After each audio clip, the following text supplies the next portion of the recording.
Chapter 29. A Jainin, a priest from Lahore, comes to Benares to see Jesus and abides in the temple. Jesus refuses an invitation to visit the temple. A Jainin visits him at night in the farmer's home and accepts his philosophy. Among Benares temple priests was one, a guest, a Jainin from Lahore. By merchantmen, a Jainin heard about the Jewish boy, about his words of wisdom, and he girt himself and journeyed from Lahore that he might see the boy and hear him speak.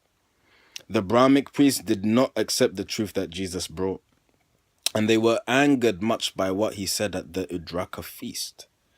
But they had never seen the boy, and they desired much to hear him speak, and they invited him to be a temple guest. But Jesus said to them, "The light is most abundant, and it shines for all. If you would see the light, come to the light. If you would hear the message that the Holy One has given me to give to men, come unto me." Now, when the priests were told what Jesus said, they were enraged. A Jainin did not share their wrath, and he sent forth another messenger with costly gifts to Jesus at the farmer's home. He sent this message with the gifts.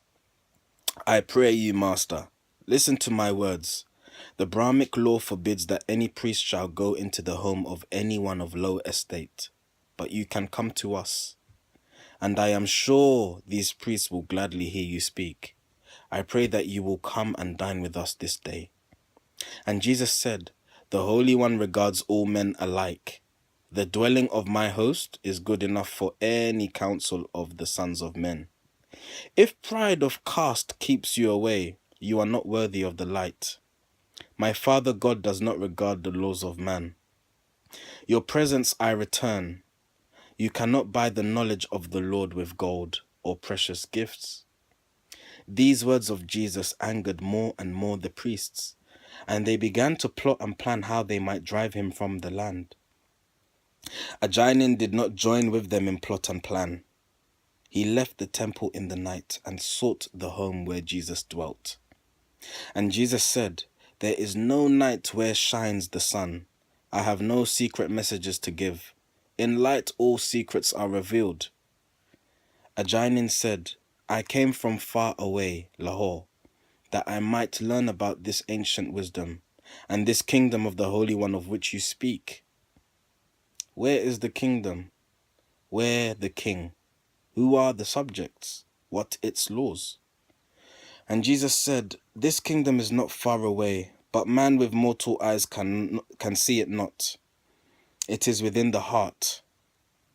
You need not seek the king in earth or sea or sky.